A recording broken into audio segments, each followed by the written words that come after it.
الحمد لله الذي هدانا لهذا وما كنا لنهتدي لولا أن هدانا الله،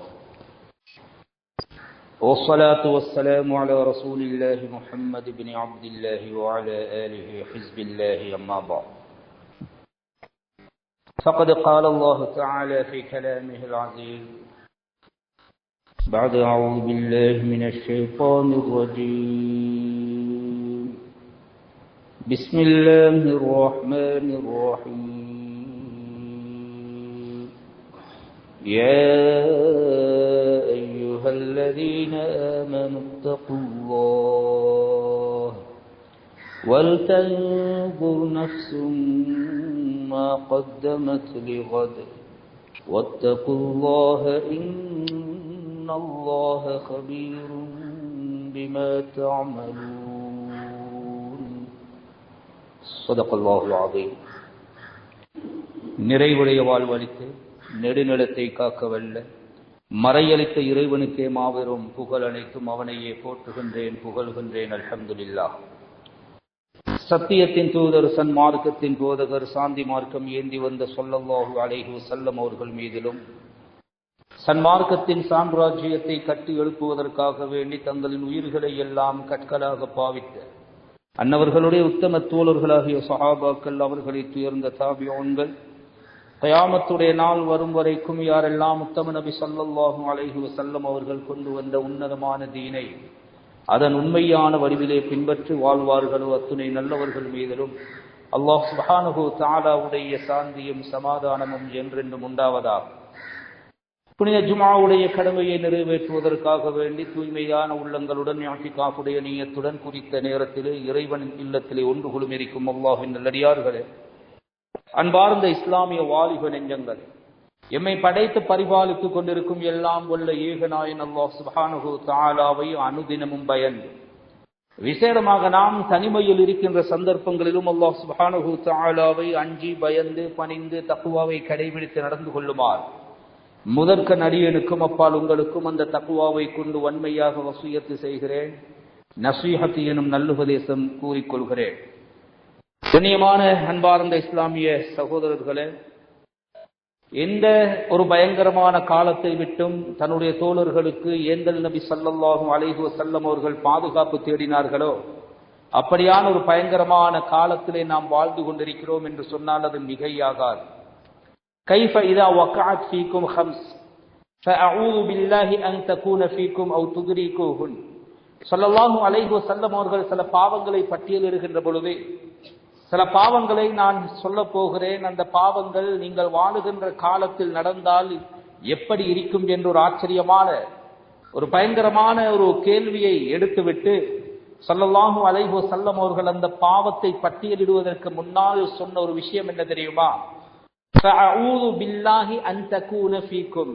நான் சொல்ல போகின்ற பாவங்கள் என்னுடைய அருமை தோழர்களே உங்களுடைய ஜீவிய காலத்தில் நடைபெறாமல் இருப்பதற்காக வேண்டி முதலில் நான் அல்லாஹ்விடத்திலே பாதுகாப்பு தேடுகிறேன். அவு துத்ரிகூஹுன்ன, அல்லது அந்த பாவங்கள் நிச்சயமாக சத்தியமாக இந்த மண்ணுக்கு மேலால் நடக்கத்தான் போகிறது. அந்த பாவங்கள் நடக்கும் காலம் வரைக்கும் நீங்கள் உயிரோடு வாழ்வதை விட்டும், அந்த காலத்தை நீங்கள் அடைந்து கொள்வதை விட்டும், எத்திக் கொள்வதை விட்டும் உங்களுக்காக நான் அல்லாஹ்விடத்திலே பாதுகாப்பு தேடுகிறேன் என்று சொல்லிவிட்டுத்தான் அந்த சில பாவங்களை ஹஜ்ரத் ஸல்லல்லாஹு அலைஹி வஸல்லம் அவர்கள் பட்டியலிட்டார். சமூக சீர்கேடுகள் மலிந்து கிடக்கின்ற காலத்திலே உலகத்திலே நாம் வாழ்கிறோம். ஒரு காலம் இருக்கும், ஒரு காலம் வரும். அந்த காலம் எப்படி என்றால், தீனோடு சன்மார்க்கத்தோடு இஸ்லாத்தோடு அந்த தீனை பாதுகாத்துக் கொண்டு வாழ்வது என்பது இருக்கிறதே, கல் காபிப் அலல் ஜமல் சொன்னார்கள் ஸல்லல்லாஹு அலைஹி வஸல்லம். நெருப்பு தணலை கையிலே பொத்தி பிடிப்பது போன்று இருக்கு. சாதாரண உள்ளம் கையிலே வைப்பது வேறு, 5 விரலாலும் இருக்க ஒரு நெருப்பு தணலை கட்டி பற்றி பிடிப்பது என்பது வேறு. அந்த அளவு மார்க்கத்தோடு வாழ்வது சிரமமான ஒரு காலம் இந்த உலகத்திலே வரும் என்று ஹஜ்ரத் ஸல்லல்லாஹு அலைஹி வஸல்லம் அவர்கள் சொன்னார்களே, அப்படியான ஒரு காலத்திலே வாழ்கிறோமா என்று சந்தேகப்பட வேண்டிய ஒரு பயங்கரமான ஒரு உலகத்திலே நாம் வாழ்ந்து கொண்டிருக்கிறோம். எங்கு பார்த்தாலும் பாவங்களும். சொன்னார்கள் நாயகம் ஸல்லல்லாஹு அலைஹி வஸல்லம், அந்த ஹதீஸுடைய ஆரம்பம் முதல் பாவம் மா வஹரத்தில் ஃபாஹிஷத்து ஃபீ கௌமின் கத், துஅமலு பிஹா ஃபீஹிம் அலானியா இல்லா பஹர ஃபீஹிம் அத்தாஊன் வல் அவ்ஜா அல்லதி லம் தகுன் ஃபீ அஸ்லாஃபிஹிம். எந்த சமூகத்திற்கு மத்தியிலே விபச்சாரம் பகிரங்கமாக நடைபெற ஆரம்பிக்குமோ, சர்வ சாதாரணமாக அந்த பாவம் மக்களுடைய உள்ளத்திலே வந்து விடுமோ, அந்த நேரத்திலே அந்த சமூகத்தை அல்லாஹ் சுப்ஹானஹு தஆலா பயங்கரமான வியாதிகள் நோய்களை கொண்டு பீடிப்பான். அந்த சமூகத்திற்கு பயங்கரமான நோய்கள் ஏற்படும். அல்லதி லம் தகுன் ஃபீ அஸ்லாஃபிஹிம், அவர்களுக்கு முன்னால் வாழ்ந்து மறைந்தவர்கள் அப்படி ஒரு நோயே தெரியாத அளவுக்கு புதிய புதிய விதமான வித்தியாசமான விபரீதமான நோய்கள் எல்லாம் அந்த சமூகத்தில் தலைவிரித்து ஆடும் என்ற கருத்தை தாஹா நபி ஸல்லல்லாஹு அலைஹி வஸல்லம் அவர்கள் சொன்னார்களே. கண்ணியமான கனவான்களே, அன்பார்ந்த இஸ்லாமிய சகோதரர்களே, இன்னைக்கு சமூக சீர்கேட்டில இந்த விபச்சாரத்தை விட்டும் தப்பி வாழ்வது என்பது ரொம்ப பயங்கரமான ஒரு கஷ்டமான ஒரு கடினமான ஒரு பெண்ணோடு தொடர்பு கொள்ளாத ஒரு சுத்தமான ஒரு வாலிபனை ஒரு மணமகனாக தேர்ந்தெடுப்பது என்பது கல்லிலே நாருரிப்பது என்று சொல்லுவோமே, அந்த மாதிரி ஒரு காலத்திலே நாம் வாழ்ந்து கொண்டிருக்கிறோம். அதே மாதிரி ஒரு பாய் ஃப்ரெண்டை வைத்துக் கொள்ளாத ஒரு பெண்மணியை தேடுவது என்பது இருக்கிறது, அது மிக மிக கஷ்டமானதாக இருக்கிறது.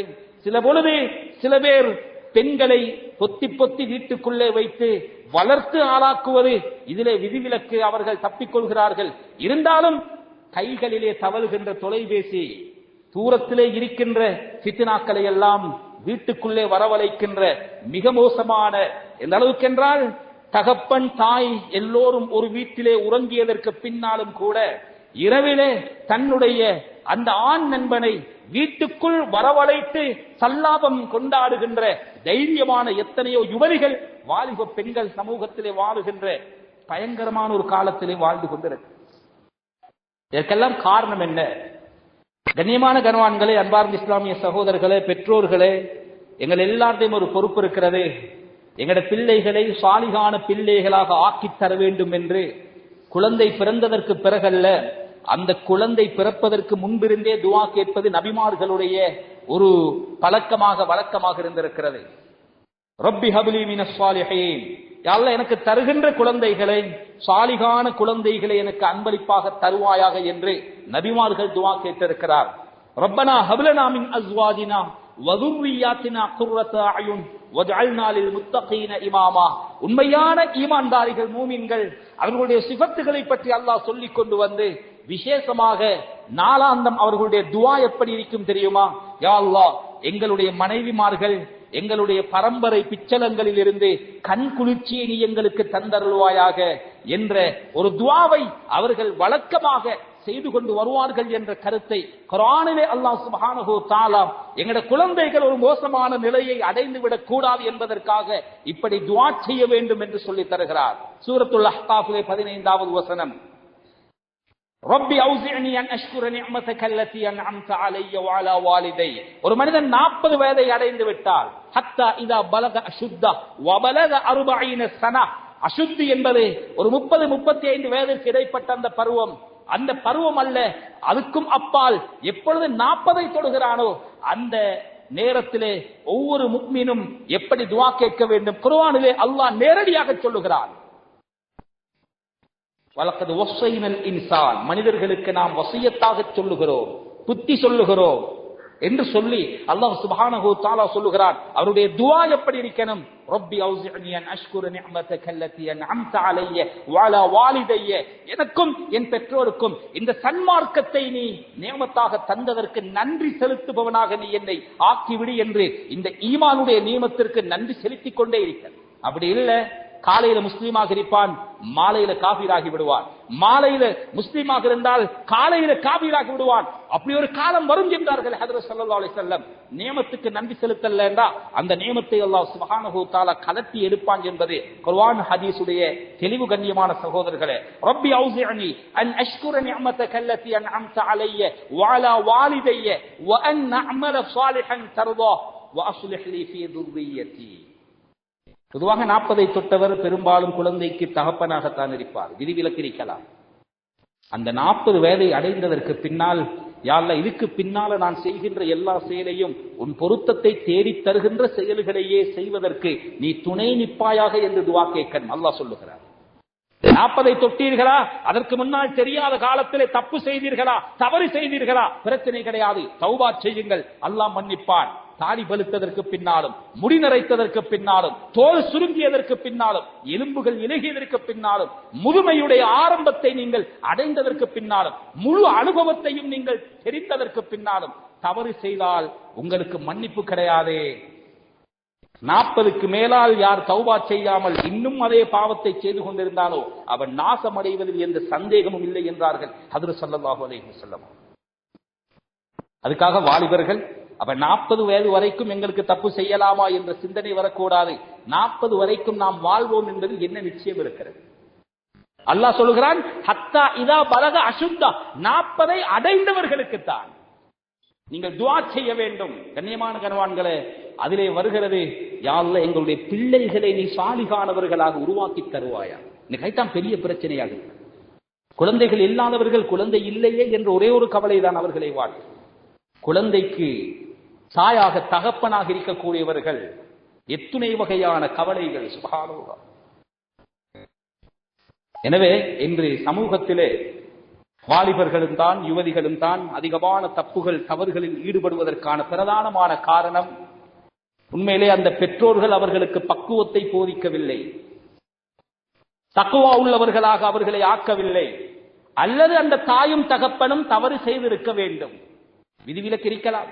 நூஹ் அலைஹிஸ்ஸலாம் அவர்களுடைய மகன் காஃபிரா போனான், அதற்காக நூஹ் அலைஹிஸ்ஸலாம் தவறு செய்தார்கள் என்று ஏற்றுக்கொள்ள முடியாது. ஆனாலும் சில நியதிகள் இருக்கிறது.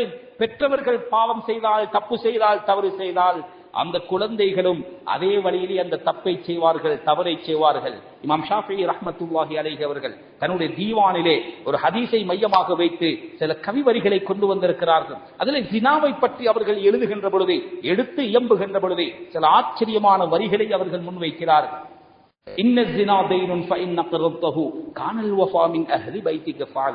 ஒரு மனிதன் ஒரு ஜினாவை செய்தால் அவனை பொறுத்த வரைக்கும் அவன் ஒரு கடன் கொடுத்து விட்டான். அந்த கடனுடைய திருப்பி வருகின்ற நியதி ஒரு கடனுக்குள்ள நியதி, அது திரும்பி வந்தே ஆகணும். ஒன்று இந்த உலகத்தில் வரணும். அப்படி இல்லை என்றால் மௌத்துக்கு பின்னால் கியாமத்தில் சரி அந்த கடன் எடுத்தவன் அதற்குரிய நன்மையை கடனாளிக்கு கொடுத்ததற்கு பிறகுதான் அவனால் சொர்க்கம் போக முடியும். கடனுடைய நியதி அது திருப்பி வருவதுதான்.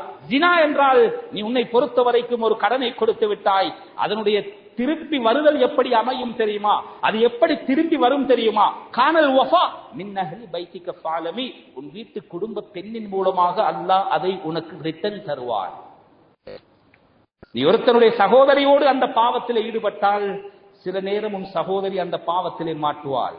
இன்னும் ஒருத்தனுக்கு மகளோடு இருந்த ஒருத்தியோடு நீங்கள் அந்த செயலில் ஈடுபட்டால் உங்களுக்கு பிறந்த மகளோடு ஈடுபடுவதற்குள்ள ஏற்பாடு அங்கே நடந்துவிடும். அல்லாஹ் பாதுகாக்க வேண்டும். கண்ணியமானவர்களே,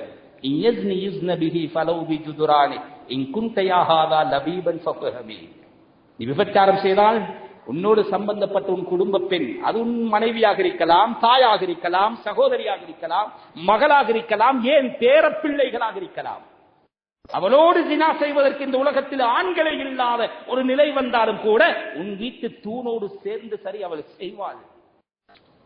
கண்ணியமான கண்வான்களே, அன்பான இஸ்லாமிய சகோதரர்களே, ஸல்லல்லாஹு அலைஹி வஸல்லம் என்ன சொன்னாங்க? இஃபு தஇஃப நிசாஉக்கும், நீங்கள் பத்தினித்தனம் உள்ளவர்களாக இருங்க, அல்லாஹ் உங்களுடைய பெண்களையும் பத்தினித்தனம் உள்ளவர்களாக ஆக்குவான். இந்த ஹதீஸுடைய அடுத்த பொருள் என்ன?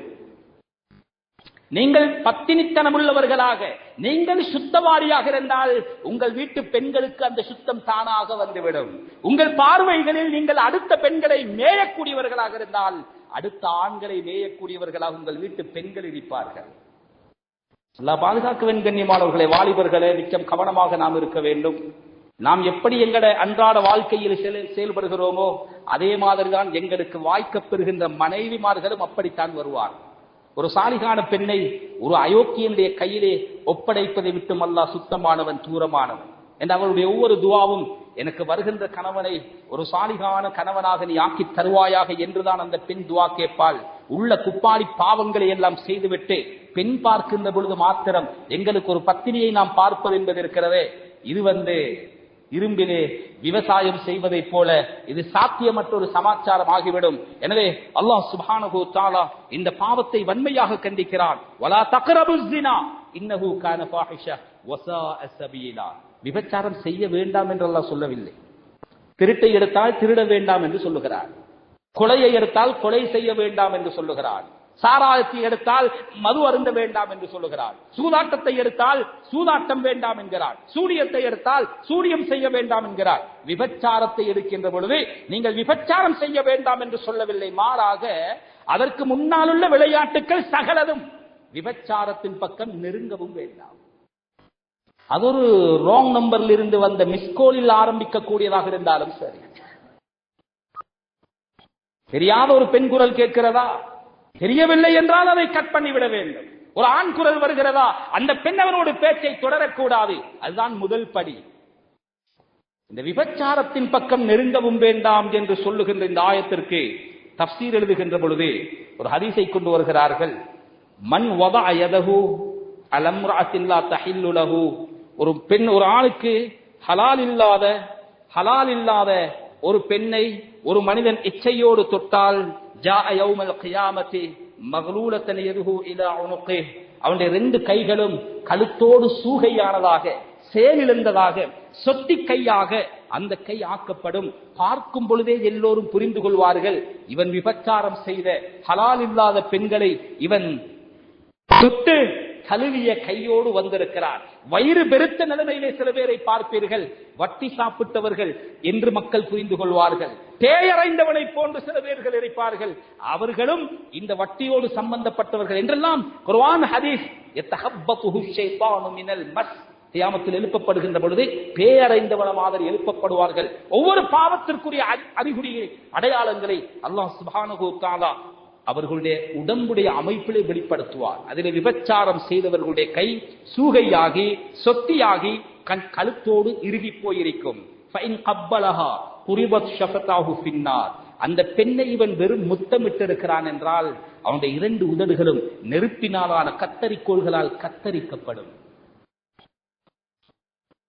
கட்டம் கட்டமாக சொல்லுகிறார். இதைத்தான் அல்லாஹ் ஜினாவுக்கு நெருங்கவும் வேண்டாம் என்று சொல்லுகிறார். எல்லாவற்றையும் முன்னேற்பாடுகளை செய்துவிட்டு ஆக முக்கியமான அந்த ஜினாவிலே அங்க சம்பூர்ணமாக தன்னை ஈடுபடுத்தினான் என்றால்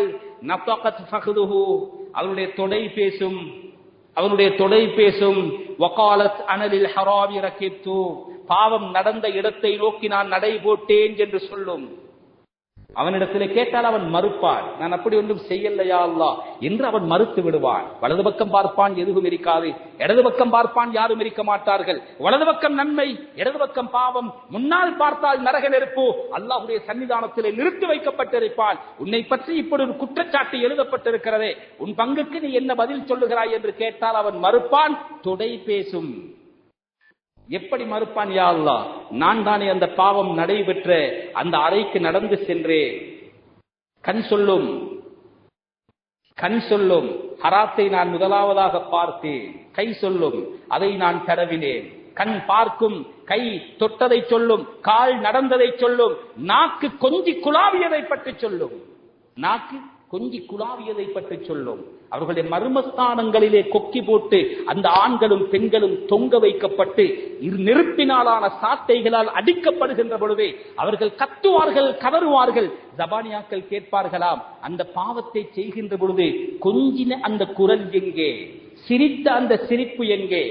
கண்ணியமான கண்வான்களே, அன்பார்ந்த இஸ்லாமிய சகோதரர்களே, ரொம்ப பயங்கரமானது. இப்ப வலது பக்கத்திலே உள்ள நன்மையை எழுதக்கூடியவர் சொல்லுவாராம், யா அல்லாஹ், அந்த பாவத்தையும் நானும் கண்டேன், அவன் செய்வதற்கு நானும் சாட்சியாக இருக்கிறேன். இடது பக்கத்தில் உள்ளவர் அப்பதான் சமர்ப்பிப்பார், இதைத்தான் யா அல்லாஹ் நான் தேதி குறித்து இடம் குறிப்பிட்டு இன்ன இடத்துல இன்னாரோடு இத்தனை நிமிடம், இத்தனை வினாடி அல்லது இத்தனை மணித்தியாலம் இந்த பாவத்திலே சல்லாபத்திலே ஈடுபட்டான் என்பதை நான் எழுதி வைத்திருக்கிறேன். எல்லாம் சொன்னதற்கு பின்னால் அல்லாஹ் சொல்லுவானாம், நானும் அதை கண்டேன். ஆனால் இவ்வளவு காலம் நான் இந்த சந்தர்ப்பம் வரும் வரைக்கும் நான் மறைத்து வைத்திருந்தேன் என்று சொல்லி அல்லாஹ் தன்னுடைய கோப பார்வையில் ஒரு கலை பார்வையை அவன் மீது செலுத்துவான். அவனுடைய முகத்தின் சதைகள் கலந்து விழுந்துவிடும். அந்த பார்வையை எதிர்நோக்க முடியாமல் அவனுடைய முகத்தின் சதைகள் அப்படியே கலந்து விழுந்துவிடும். சொல்லுவான், யா மலாயிகத்தி, என்னுடைய மலக்குமார்களே, குது அவனை பிடித்து வமின் அதாபி அதியகோ என்னுடைய வேதனைகளை நீங்கள் அவனுக்கு கொடுங்கள். ஃபக்கத் இஷ்தத்த கபபி அலாமன் கல்ல ஹயாஉஹு மின்னி. 4 பேர் பார்க்கின்ற பொழுது வெட்கத்தினால் சில பாவங்களை செய்யாமல் தவிர்த்து நடப்பவன் நான் பார்க்கிறேனே என்பதற்காக வேண்டி இவன் வெட்கம் கொள்ளவில்லையே, அப்படியானவர்களோடு இன்றைய நாள் என்னுடைய கோபம் ரொம்ப கடுமையானதாக இருக்கிறது என்று அல்லாஹ் சுப்ஹானஹு தஆலா கர்ஜிப்பான் என்ற கருத்தை ஹஜ்ரத் ரசூலுல்லாஹி ஸல்லல்லாஹு அலைஹி வஸல்லம் அவர்கள் சொன்னார்கள். சொல்லி இந்த ஆயத்தை ஓதினார்கள். இதைத்தான் அல்லாஹ் சொல்லுகிறான், யௌம தஷ்ஹது அலைஹிம் அல்சினத்துஹும் வ ஐதீஹிம் வ அர்ஜுலுஹும். அந்த நாள் எப்படிப்பட்ட நாள் தெரியுமா? அவர்களுடைய கால்கள், அவர்களுடைய கைகள், அவர்களுடைய நாவுகள் செய்த பாவங்களை எல்லாம் அல்லாஹ்விடத்திலே சாட்சியாக சொல்லும். பிமா கானூ யஅமலூன். எனவே கண்ணியமானவர்களே, ரொம்ப பயங்கரமான ஒரு பாவம், அதிகமான வாலிபர்கள் ஈடுபடக்கூடிய பாவம். ஹயாத்து ஸஹாபாவிலே திருமண சம்பந்தமாக ஹஜ்ரத் சல்மான் ஃபாரிஸி ரலியல்லாஹு தஆலா அவர்களுடைய திருமண விடயமாக எழுதுகின்ற பொழுது, அவர்கள் திருமணம் முடித்து நிக்காஹ் முடித்து வீட்டுக்கு போகும் பொழுது சில காலடி சத்தங்கள் பின்னால் கேட்கிறது. திரும்பி பார்க்கிறார்கள், தன்னுடைய கூட்டாளிமார் வந்து கொண்டிருக்கிறார்கள். புது மாப்பிள்ளை தோழர்கள் மாதிரி நிறுத்தி கேட்டார்கள், நீங்கள் எல்லோரும் எங்கு செல்கிறீர்கள்? உங்களோடு வருகிறோம், புது மாப்பிள்ளை தானே, என்னையும் என் மனைவியையும் தயவு செய்து தனியே விடுங்கள். கூட்டாளிமார்களை வலம் யுதுஹிலுஹும் கமா ஃபஅல ஸுஃபஹா என்ற பதம் ஹயாத்து ஸஹாபாவிலே பதிவு செய்யப்பட்டிருக்கிறது. மடையர்கள், முட்டாள்கள் செய்த மாதிரி அந்த கூட்டாளிமாரை கொண்டு போய் மனைவிக்குள்ளே, அந்த வீட்டுக்குள்ளே அவர்கள் அனுமதிக்கவில்லை. அறிமுகப்படுத்துவதல்ல, வீட்டுக்குள்ளே அனுமதிக்கவே. எப்படி அனுமதிக்கவில்லை? முட்டாள்கள், மடையர்கள் செய்த மாதிரி ஒரு மோசமான செயலை ஹஜ்ரத் சல்மான் ஃபாரிஸி ரலியல்லாஹு தஆலா செய்யவில்லை. சொல்லிவிட்டு சொன்ன விஷயம்தான் இன்று எங்கள் எல்லோருக்கும் அது சில நேரம் கசப்பாக இருக்கும். ஆனால் யதார்த்தம் இதுதான். யார் ஒருவன் ஒரு இடத்திலே ஆண்களையும் பெண்களையும் சரிசமனாக வேலைக்கு அமர்த்துகிறானோ, அந்த அமர்த்தப்பட்ட ஆண்களும் பெண்களும் அவர்களுக்கு மத்தியிலே விபச்சாரம் நடந்தால் அதனுடைய முழு பாவமும் அந்த ஏற்பாட்டை செய்தவனை சாரும். சர்வசாதாரண பழகக்கூடிய வாலிபர்கள் மாற்று மத பெண்கள் என்றும் இல்லை, எங்கட சகோதரிகள் மாற்று மத ஆண்கள் என்றும் இல்லை. அல்லாஹ் பாதுகாக்க வேண்டும். ஒரு காலத்தில் இறை நிராகரிப்பாளர்கள் குடித்த கிளாஸிலே தண்ணீர் குடிக்க மாட்டார். அப்படியே இக்கட்டான நிலையில் அவருக்கு கொடுக்க வேண்டிய ஒரு நிலை ஏற்பட்டாலும் கூட அதற்குள்ளே எங்களுடைய மூதாதையர்கள், எங்களுடைய தாய் தகப்பன் அல்லாஹ் அவர்களுடைய கபரை வெளிச்சமாக்க வேண்டும், ஒரு சொட்டு சாம்பலை போட்டு அதை ஒதுக்கி வைப்பார். இன்று கூட்டாளிமாராக சேர்ந்து படித்ததற்கு பின்னால் கூழ்பார்களுக்கு போய் அந்நியர்களோடு அவன் வாய் வைத்து குடித்த அதே இடத்திலே, அவன் வாய் வைத்து குடித்த அதே அமைப்பிலே வாய் வைத்து குடிக்கின்ற அளவுக்கு கேவலமானவர்களாக வளர்க்கப்பட்டிருக்கிறார்கள். யாருக்கார்? எத்துணை இஸ்லாமிய சகோதரிகளுடைய கருவுக்குள்ளே அந்நியர்களுடைய சிசுக்களை சுமந்திருக்கிறார்கள். வைத்தியர்களிடத்திலே கேளு, இந்த வியோதி சம்பந்தமான வைத்தியர்களிடத்திலே கேளுங்கள். அந்த கண்ணீர் செய்திகளை கண்ணீரோடு பகிர்ந்து கொள்வார். வயிறு துப்பரவாக்க வருகிறார். 18 வயசு, 19 வயசு, 20 வயசு, 21 வயசு. உம்மா அப்பா பார்த்தா கண்ணியமானவர்கள், மதிப்புள்ளவர்கள், சமூகத்திலே பெரும்பெரும் அந்தஸ்திற்குரியவர்கள். கண்ணியமானவர்களே, அன்பார்ந்த இஸ்லாமிய சகோதரர்களே, இந்த மாதிரியான பாரதூரங்கள் குழந்தைகளுக்கு உணர்த்தப்படவில்லை என்றால் அல்லாஹ் பாதுகாக்க வேண்டும். ரொம்ப பயங்கரமான விளைவுகளை நாங்கள் சந்திக்க வேண்டி வரும். அதைவிட ஒருபடி மேலே திருமணம் முடித்தவர்கள் கூட இதிலே விதிவிலக்கல்ல. வெளிநாட்டுக்கு சென்ற கணவன்மார்களை அனுப்பிவிட்டு இங்கு போடுகின்ற கூத்து மனைவிமார்கள், அல்லது கணவன்மார்கள் அதாவது மனைவிமார்களை வெளிநாட்டுக்கு அனுப்ப அவர்கள் போடுகின்ற ஆட்டங்கள் இருக்கிறதே. திருமணத்திற்கு பிறகும் யாராவது விபச்சாரம் செய்தால் எல்லோருக்கும் தெரிந்த ஒரு சட்டம் தான், அவர்கள் சாகும் வரைக்கும் கல்லெறிந்து கொள்ள வேண்டும். ரொம்ப பயங்கரமான ஒரு பாவம். கியாமத்துடைய நாளையிலே கணவனுக்கு தெரியாமல் தப்பு செய்த ஒரு மனைவி அல்லாஹுக்கு முன்னால் ஆஜர்படுத்தப்படுவாள். திருமணத்திற்கு பிறகு விபச்சாரம் செய்தார். இந்த கணவனுக்கு உண்மையிலே இது தெரியாமல் இருந்தால், இவர் அப்பாவி, இவருக்கு தெரியாது, இவர் தொழிலுக்கு போயிட்டார், அல்லது அந்த பெண் தொழிலுக்கு போகிறேன் என்ற செய்தியோடு இன்னும் ஒரு ஆடவரோடு கணவனுக்கு சொந்தமான அந்த உறுப்புகளை இவள் தாராளமாக அனுமதித்து அந்த விபச்சாரத்தில் ஈடுபட்டால் ஊருக்கு தெரியாமல் இருக்கலாம், உலகத்திற்கு தெரியாமல் இருக்கலாம். இதைத்தான் அல்லாஹ் சொல்லுகிறார், எனக்கு தெரியும், இந்த சந்தர்ப்பம் வரும் வரைக்கும் நான் அதை மறைத்து வைத்திருக்கிறேன். அந்த பெண்ணை அழைத்து அந்த பெண்ணோடு ஈடுபட்ட அந்த ஆசாமியையும் அழைத்து அந்த இடத்துல முன்னால் நிறுத்திவிட்டு மூன்றாவதாக அந்த பெண்ணுக்குரிய முறையான கணவனை அழைப்பார். கணவன் வந்து நிற்பார். உனக்கு இவள் உலகத்தில் வாழுகின்ற பொழுது ஒரு துரோகம் செய்தால் தெரியுமா? தெரியாதியா அல்லாஹ்? உனக்கு தெரியாமல் உனக்கு சொந்தமான அந்த மானத்தை இவனோடு பகிர்ந்து கொண்டால், விபச்சாரத்திலே ஈடுபட்டால் அவன் கலங்கி போய்விடுவான். அப்படியா என்று ஏக்கத்தோடு பார்க்கும் பொழுதே அவனுக்குள்ள பதில் நீளம் எப்படி வருகிறது என்று தெரியுமா? நீ ஒன்றும் கவலைப்படாதே, சஞ்சலப்படாத, ஹலாலான கணவன் நீ இருக்க, இந்த அசிங்கத்தை செய்து இந்த 2 பேருக்கும் நான் இப்பொழுது கொடுக்கிற தண்டனை என்ன தெரியுமா? அந்த 2 பேருடைய நன்மைகள் இருக்குமே, அவர்கள் ஹஜ்ஜி செய்திருப்பார்கள், உம்ரா செய்திருப்பார்கள், நோன்பு பிடித்திருப்பார்கள், தொழுதிருப்பார்கள், எல்லா அமலையும் செய்துவிட்டு வாழ்க்கையில் கிடைத்த ஒரே ஒரு சந்தர்ப்பத்தில் தான் இந்த பாவத்தை செய்திருந்தால் அத்துணை நன்மைகளையும் அது தவிடுபொடியாக்கிவிடும். அத்துணை நன்மைகளும் கொண்டு வந்து குவிக்கப்பட்டு, இது அபூதாவுதுடைய ரிவாயத், அந்த பாதிக்கப்பட்ட அந்த அப்பாவி கணவன் மாப்பிள்ளையை பார்த்து அல்லாஹ் சொல்லுவார், இந்த 2 பேருடைய இந்த அமல்களில் உனக்கு எவ்வளவு விருப்பமோ முடியுமோ அவ்வளவு எடுத்து உன் தராசிலே போட்டுக்கொள். இதை சொல்லிட்டு ஸல்லல்லாஹு அலைஹி வஸல்லம் சஹாபாக்களை பார்த்து கேட்டாங்க, ஃபமா பன்னு, அதாவது நீங்க என்ன நினைக்கிறீங்க? அந்த மனிதன் பாதிக்கப்பட்ட மாப்பிள்ளை இந்த 2 பேருடைய அமல்ல ஏதாவது ஒன்றையாவது விட்டு வைப்பார் என்று நினைக்கிறீங்களா? சொந்த தாயுடைய பட்டோல கையில கிடைச்சாலும் என் உம்ம நரகத்திற்கு போனாலும் பரவாயில்ல, நான் சொர்க்கம் போக வேண்டும் என்று நினைக்கின்ற அந்த நேரத்தில் துரோகம் செய்த ஒரு மனைவியை ஒரு மனிதன் விட்டு வைப்பானா என்று ஹஜ்ரத் ஸல்லல்லாஹு அலைஹி வஸல்லம் அவர்கள் கேட்டார். இமாம் இப்னு கையிம் ஜௌஸி ரஹ்மத்துல்லாஹி அலைஹி ஒரு இடத்துல எழுதுகின்ற பொழுது, ஒரு இடத்துல ஒரு மனிதனுக்கு பெண் பேசிக் கொண்டிருக்கிறார். ஒரு ஆள், ஒரு இன்னாருடைய மகள் இன்னாருடைய மகனுக்கு பேச்சுவார்த்தை நடந்து கொண்டிருக்கிறது எனக்கு தெரிந்து விட்டால், அந்த பேச்சுவார்த்தை முடிந்து விருப்பம் இல்லை என்று 2 பேருடைய வீட்டில் யாராவது ஒருத்தர் அதை சொல்லும் வரைக்கும் இடையில பொன் கேட்டு போறதை ஹராமாக்கி இருக்கிறது இஸ்லாம். அப்படி என்றால் இன்னும் ஒருவனுக்கு மனைவியானதற்கு பின்னால் அவளோடு அந்த தொடர்பை வைத்துக் கொள்கின்ற இந்த பாவம் இருக்கிறதை அல்லாஹ் பாதுகாக்க வேண்டும். கண்ணியமானவர்களே, சர்வசாதாரணமாக ஆகிவிட்டது. இது சமூக சீர்கேட்டிலே முதலாவது இடம். இன்ஷா அல்லாஹ் எதிர்வரக்கூடிய குத்துபாக்களுடைய சந்தர்ப்பம் கிடைத்தால் மதுவை பற்றி, போதையை பற்றி, இந்த பாவத்திலே சின்ன வயசிலே பழவினால் இவர்கள் திருமணம் முடித்ததற்கு பின்னாலும் கூட அல்லாஹ் பாதுகாக்க வேண்டும். இவர்களுடைய வாழ்க்கை செழிக்காது, சிறக்காது.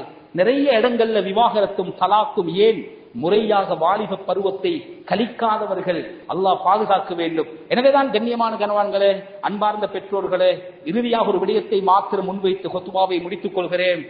விசேஷமாக யார் யார் பெற்றோர்கள் தன்னுடைய பிள்ளைகள் சின்ன வயசு பிறந்த உடனே ஒரு உம்மட மடி அந்த பிள்ளைக்கு மதரசாவாக இருக்கணும்.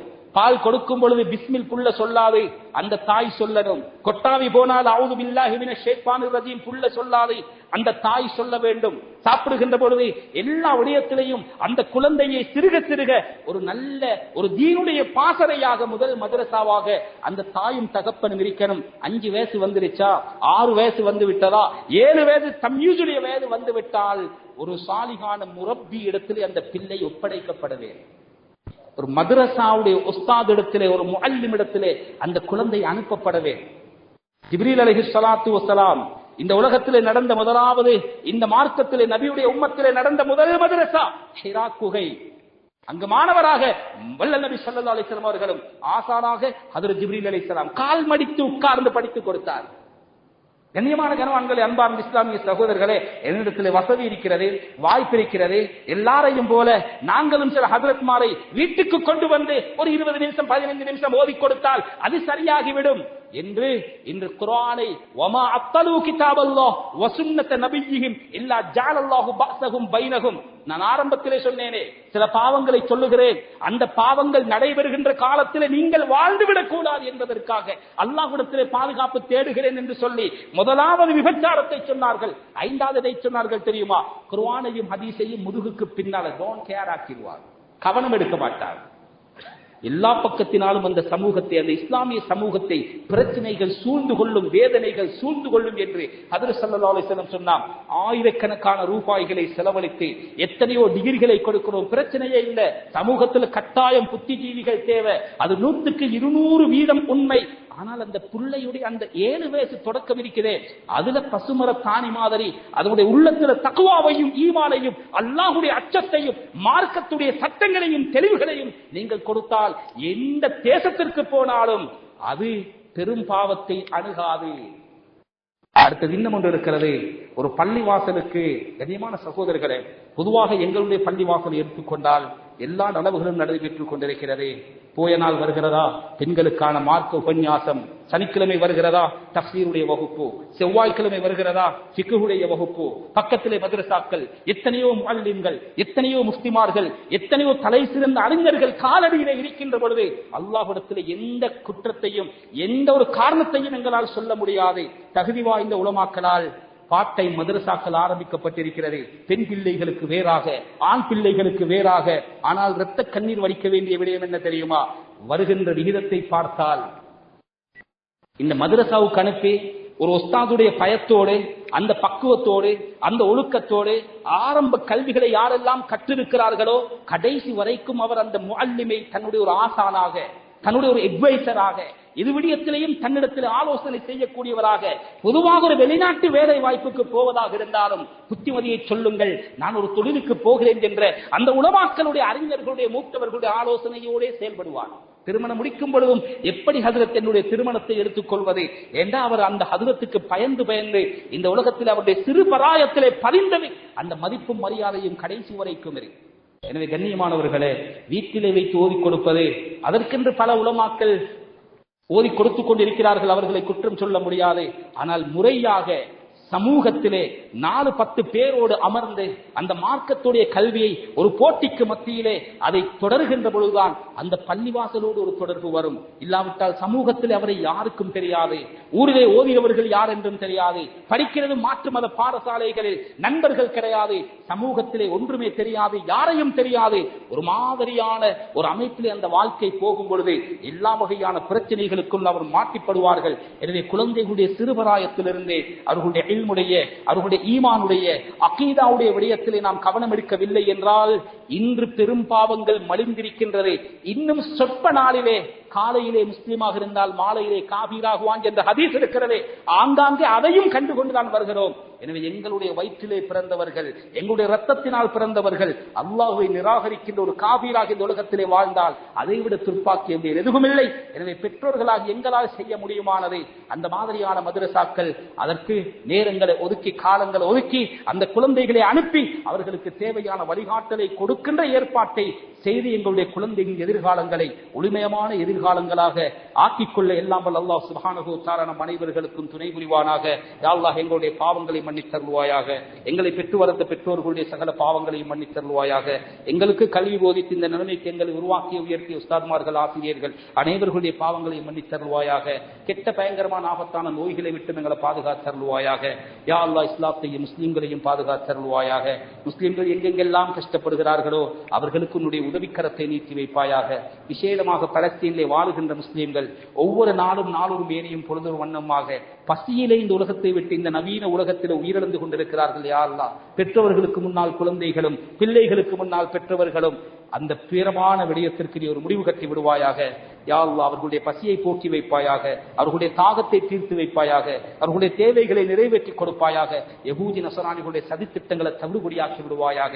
யா அல்லாஹ் எங்களுடைய நாட்டு நிலைமைகளையும் சீராக்கி இனங்களுக்கு மத்தியில் ஒற்றுமையை தந்து எங்கள் பொருளாதாரத்திலே நீ பரக்கத் செய்து கடைசியாக ஈமானோடு கலிமாவோடு வாழ்ந்து இந்த உலகத்திலே ஈமானோடு கலிமாவோடு கண்ணை மூடுகின்ற பாக்கியமான மௌத்தையும் நம் அனைவர்களுக்கும் நசீபாக்குவாயாக.